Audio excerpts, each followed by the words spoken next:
জগন্নাথপুরে অলিউর রহমান মালেকা জনকল্যাণ ট্রাস্টের উদ্যোগে মেধাবী শিক্ষার্থীদের সম্মাননা ও শিক্ষা সামগ্রী বিতরণ। আসসালামু আলাইকুম, আপনারা দেখছেন প্রতিদিনের জগন্নাথপুর। বিস্তারিত দেখুন মোহাম্মদ সুজন মিয়ার ভিডিও চিত্রে। জগন্নাথপুরের হবিবপুর পশ্চিমপাড়া শাহী ঈদগাহ মাঠে আজ শুক্রবার জুম্মার নামাজের পর এক বর্ণাঢ্য অনুষ্ঠানের মাধ্যমে মেধাবী শিক্ষার্থীদের মাঝে শিক্ষা সামগ্রী বিতরণ ও সম্মাননা স্মারক প্রদান করা হয়েছে।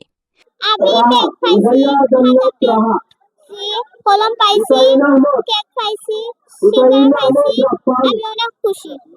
যারা দিছেন তাদেরকে ধন্যবাদ। মরহুম অলিউর রহমান মালেকা জনকল্যাণ ট্রাস্টের উদ্যোগে এবং লন্ডন প্রবাসী মোহাম্মদ তসলিম আহমেদ বাবুলের সৌজন্যে এই মহতী অনুষ্ঠানের আয়োজন করা হয়। অনুষ্ঠানে হবিবপুর কেশবপুর কামিল মাদ্রাসা, দক্ষিণ হবিবপুর সরকারি প্রাথমিক বিদ্যালয়, ১১৩ নং ছিক্কা সরকারি প্রাথমিক বিদ্যালয় এবং ৩ নং সরকারি প্রাথমিক বিদ্যালয় সহ এলাকার বিভিন্ন শিক্ষা প্রতিষ্ঠানের প্রথম থেকে পঞ্চম শ্রেণীর শিক্ষার্থীরা অংশগ্রহণ করে। প্রতিটি শ্রেণীর প্রথম, দ্বিতীয় ও তৃতীয় স্থান অধিকারী শিক্ষার্থীদের হাতে পুরস্কার হিসাবে উন্নত মানের স্কুল ব্যাগ, খাতা, কলম এবং সম্মাননা ক্রেস্ট তুলে দেওয়া হয়।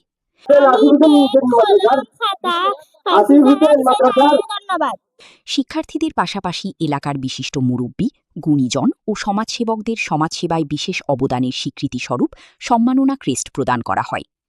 মোহাম্মদ শামিনুর রহমানের পরিচালনা ও সঞ্চালনায় অনুষ্ঠানের শুরুতেই পবিত্র কোরআন থেকে তেলাওয়াত করেন হাফিজ দিলাওয়ার হোসেন। অনুষ্ঠানে স্বাগত বক্তব্য রাখেন ইনাম হোসেন। সংক্ষিপ্ত আলোচনায় অংশ নেন বিশিষ্ট সমাজসেবক হাজি হাসান, হাফিজ কারি মাওলানা শিহাবুদ্দিন, রুমি বেগম, সাবেক কাউন্সিলর দিলাওয়ার হোসেন, বিশিষ্ট মুরব্বী মাহমদ আলী। বক্তারা এ ধরনের জনকল্যাণমূলক উদ্যোগের প্রশংসা করেন এবং প্রবাসীদের এমন সমাজসেবামূলক কর্মকাণ্ডে এগিয়ে আসার আহ্বান জানান। বক্তারা বলেন, এ ধরনের উৎসাহ মেধাবী শিক্ষার্থীদের ভবিষ্যৎ গড়তে অনুপ্রেরণা যোগাবে। এর মধ্যে অনেক কিছু করে আজ আপনারা আসছেন, ক্লাসের রোল 1, 2, 3 ছাত্রছাত্রীরা আসছেন।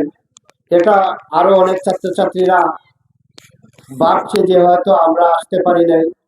তার কারণ হচ্ছে এই ছাত্রর অভিভাবক সচেতন থাকায় আজ সে আসতে পেরেছে, এসেছে এই জায়গায়।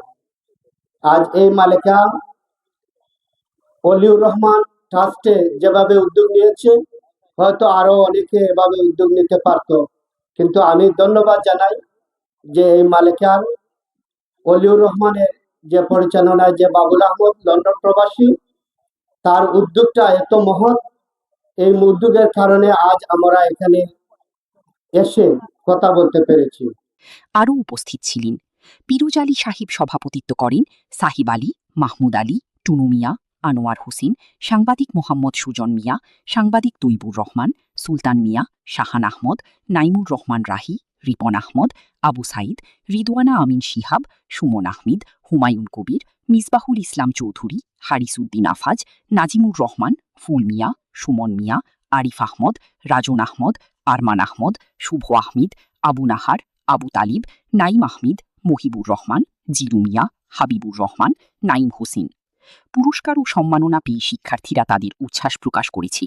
তারা ট্রাস্টের প্রতিষ্ঠাতা চেয়ারম্যান এবং আয়োজক মোহাম্মদ তসলিম আহমেদ বাবুলের প্রতি বিশেষ কৃতজ্ঞতা ও ধন্যবাদ জানায়। আমি ব্যাগ পাইছি, কলম পাইছি, খাতা পাইছি, ক্রেস্ট পাইছি, আমি অনেক খুশি হয়েছি। যারা দিয়েছেন তাদের ধন্যবাদ। অনুষ্ঠানের সার্বিক সহযোগিতায় এলাকার একঝাঁক স্বেচ্ছাসেবী ও তরুণ সমাজ সক্রিয় ভূমিকা পালন করেন। অনুষ্ঠানের শেষে আগত শিক্ষার্থী, অভিভাবক ও শিক্ষকদের ধন্যবাদ জ্ঞাপন করা হয় এবং উপস্থিত সবার মাঝে আপ্যায়ন, নাস্তা ও পানীয় বিতরণের মাধ্যমে অনুষ্ঠানের সমাপ্তি ঘটে।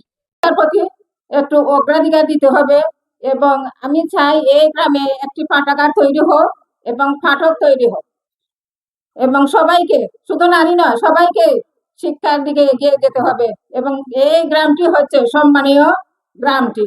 তাই আমি একটি কবিতা বলতে চাই। হবে বড় গ্রামটি আমার, রূপে নাই শেষ, ফলে গায়ের সবুজ শ্যামল মাঠে বেসে, নলজু নদীর মাঝে পড়া জেলেরা ফেলে যান, ছোট বড় কত আছে জিলের ডুবা যায়। স্কুল কলেজ মাদ্রাসাতে সকল শিক্ষা হয়, চারিদিকে ছড়িয়ে আছে আমাদের গায়ের জয়। গ্রাম্য জীবন সার্থক হলো গ্রামকে ভালোবাসি, দিনে দিনে রাঙা সবুজ রাতে ছাদের হাসি। গ্রামের সবাইকে ধন্যবাদ এবং বাবুলকেও আমার অভিনন্দন, আরো এগিয়ে যাক এভাবে জনকল্যাণ হিসেবে।